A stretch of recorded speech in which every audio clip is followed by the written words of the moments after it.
அனைவருக்கும் வணக்கம்.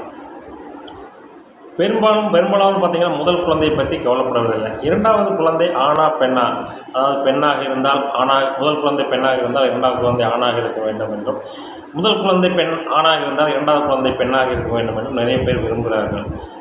இன்றைய நவீன உலகில் இதற்கு தடை சட்டம் கொண்டு வரப்பட்டுவிட்டது. ஆணா பெண்பதா என்று சொல்வதில்லை. ஜோதிட ரீதியாக இதை எப்படி கண்டுபிடிப்பது? முதல் குழந்தையின் ஜாதகமே இரண்டாவது குழந்தையின் அமைப்பை கண்டிப்பாக துல்லியமாக எடுத்துக்கொண்டது. தாய் தந்தையர் ஜாதகம் என்னதான் இரண்டாவது குழந்தையை பற்றி போயிருந்தாலும் முதல் குழந்தையின் ஜாதகம் இல்லாமல் இரண்டாவது குழந்தை ஆணா பெண்ணா என்று கணிப்பது மிக சிக்கலான விஷயம்தான். அதே சமயம் இரண்டாவது குழந்தையின் ஜாதகத்தை வைத்து அந்த குழந்தைக்கு தம்பி பிறக்குமா அல்லது தங்கை பிறக்குமா என்பதை உறுதியாக குறிப்பிடலாம். 3ஆம் பாவகம், பாவகாதிபதி, காரகன் குரு, 3ஆம் பாவகத்தினுடைய காரக கிரகம் செவ்வாய், இவற்றின் நிலையை நன்கு ஆராய்ந்தோம்னால் இரண்டாவது குழந்தை இந்த முதல் குழந்தைக்கு தம்பி பிறக்குமா அல்லது தங்கை பிறக்குமா என்பதை துல்லியமாகவே கூறிவிடலாம். நான் இது போல கூறியிருக்கேன். ஜோதிடர்கள் என்பது 100க்கு 100 உறுதியாக கூற முடிவிட்டாலும் ஒரு 99% உறுதியாக மூன்றாவது குழந்தை இரண்டாவது குழந்தை ஆணா பெண்ணா என்பதை உறுதியாக கூறிவிடலாம். இந்த அமைப்பில் இது ஒரு உதாரண ஜாதகத்துடன் விளக்கலாம் என்பதற்காகத்தான் இந்த ஜாதகம் பிறந்தது பார்த்திங்கன்னா 19/11/2022 7:3 AM அளவில் பிறந்திருக்கார். விருச்சிக லக்கணம், கன்னி ராசி, உத்தர நட்சத்திரத்தில் பிறந்திருக்கார். லக்கணத்தில் சூரியன், புதன், சுக்கிரன், 3ல் சனி, 5ல் குரு, 6ல் ராகு, 7ல் செவ்வாய், 11ல் சந்திரன், 12ல் கேது. ராகு கேதுக்கள் 6-12ஆம் இடங்க அச்சுக்களில் அமர்வது ஒரு ஜாதகத்தின் நல்ல அமைப்பு. அதாவது அந்த பாவகத்தை கெடுப்பார்கள். விரைய பாவகத்தையும் 6ஆம் பாவமான கடன் நோய் பாவகத்தையும் கெடுப்பார்கள். அதே சமயம் அங்கே இருக்கும் ராகு கேதுக்கள் அந்த ஸ்தானாதிபதிகளின் தொடர்பை பெறக்கூடாது. இது ஏற்கனவே நிறைய வீடியோக்குள்ளே சொல்லியிருக்கிறேன்.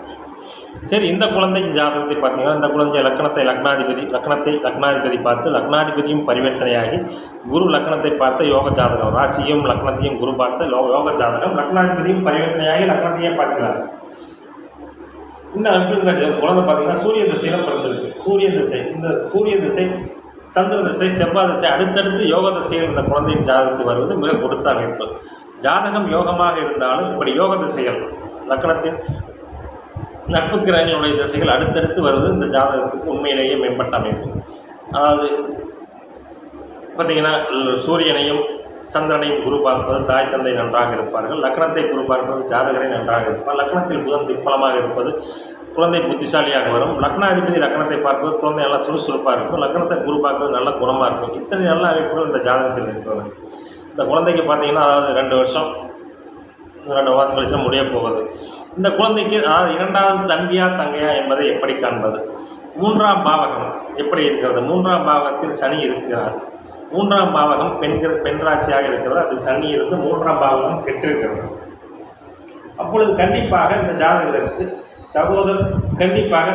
ஜாதகருக்கு இளைய சகோதரன் என்பது பாவக ரீதியாக சற்று கடினமான விஷயம். 3ஆம் பாவத்தில் சனி இருக்கு. கண்டிப்பாக தம்பி இருக்க வாய்ப்பில்லை. இந்த குழந்தைக்கு தம்பி இருக்க வாய்ப்பில்லை. சரி, தங்கை இருக்க வாய்ப்புண்டா? 3ஆம் பாவகாதிபதி எப்படி இருக்கிறார்? 3ஆம் பாவகாதிபதி சனி 3ஆம் பாவத்திலே ஆட்சி பெற்றிருக்கிறார். இப்படி இருக்கும் நிலையில் இந்த பெண்ணுக்கு தம்பி இருக்க வாய்ப்பில்லை. சரி, தங்கை இருக்குமா? அடுத்தது காரகன் செவ்வாயினுடைய நிலைக்கு செல்ல வேண்டும். காரகன் செவ்வாய் எப்படி இருக்கிறார்? காரகன் செவ்வாய் பார்த்திங்கன்னா பரிவர்த்தனை அடைந்திருக்கிறார். செவ்வாய் பரிவர்த்தனை அடைந்திருக்கிறார். எனவே இந்த குழந்தைக்கு கண்டிப்பாக ஒரு இளைய சகோதரம் இருக்கிறது. ஆனால் பெண் சகோதரமாக இருக்கிறது. ஏனென்று கேட்டால் 3ஆம் பாவத்தில் சனி இருக்கிறார். 3ஆம் பாவத்தில் சனி இல்லாமல் வேறு சுவர்கள் தொடர்பு கொண்டிருந்தாலோ ஆண் கிரகமான சூரியனோ குருவோ சுவர் தொடர்பு இருந்தாலும் இந்த குழந்தைக்கு கண்டிப்பாக தம்பி பிறக்கும். ஆனால் தம்பியுடைய அமைப்பு இந்த குழந்தைக்கு இல்லை. இந்த குழந்தை ஆண் குழந்தை தான். சரி, இந்த குழந்தைக்கு கண்டிப்பாக தங்கை பிறப்பார் என்பது ஒரு நிதர்சனமான உண்மை. ஏனென்றால் கேது புத்தியில் இந்த ஜாதகருக்கு தங்கை பிறக்கும். எப்படி என்று கேட்டால் கேது செவ்வாயை போல் பலம் தருபவர் என்றாலும் செவ்வாய் சுக்கிரனும் பரிவர்த்தனை அடைந்திருப்பதாலும் கேதுவுக்கு வீடு கொடுத்தவன் பரிவர்த்தனை அடைந்திருக்கிறார் என்ற அமைப்பிலும் கேது செவ்வாயின் தன்மையை பிரதிபலிப்பார் என்பதாலும் இந்த ஜாதகருக்கு கேது புத்தி, அதாவது புதன்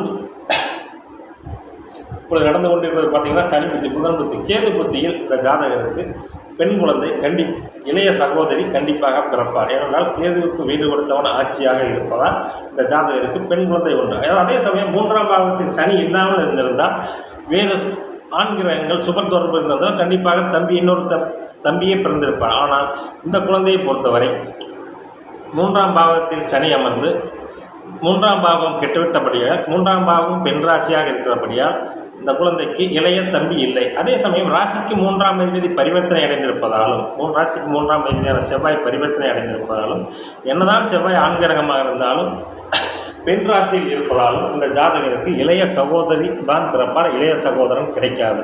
எப்பொழுது கிடைக்கும் என்பது நடப்பு தசாபுத்திகளை கணக்கில் கொள்ள வேண்டும். சனி புத்தியில் இல்லை, புதன் புத்தியில் இல்லை, கேது புத்தியில். ஏனென்றால் கேது செவ்வாயை போல் பலம் தருபவர், ராகு சனியை போலவும் கேது செவ்வாயை போலவும் பலம் தருபவர் என்பது மூல நூல்களில் நிறைய குறிப்பிட்டிருக்கின்றன. அதேபோல் கேதுக்கு வீடு கொடுத்த செவ்வாயும் சுக்கிரனும் பரிவர்த்தனை அடைந்தால் செவ்வாயும் காரக விஷயத்தை கேது எடுத்து செய்வார் என்பதற்காக சூரிய திசை கேது புத்தியில் இந்த ஜாதகருக்கு ஒரு தங்கை பிறப்பார் என்பது நிதர்சனமான உண்மை. இப்படித்தான் இரண்டாவது குழந்தையை முதல் குழந்தையின் ஜாதகத்தை வைத்து அந்த குழந்தை தம்பியாக பிறக்குமா அல்லது தங்கையாக பிறக்குமா என்பதை 100% துல்லியமாகவே சொல்லிவிட வேண்டும். அதற்கு சற்று அனுபவம் தேவைப்படும். மூன்றாம் பாவகம், பாவகாதிபதி, ஆண் கிரகம், ஆண் ராசியா பெண் ராசியா, ஆண் கிரகமா பெண் கிரகமா, குருவின் நிலை, செவ்வாய் நிலை, இவற்றையெல்லாம் கணித்துத்தான் அந்த குழந்தைக்கு தம்பி பிறக்குமா அல்லது தங்கை பிறக்குமா என்பதை உறுதியாக கூற முடியும். நன்றி, வணக்கம்.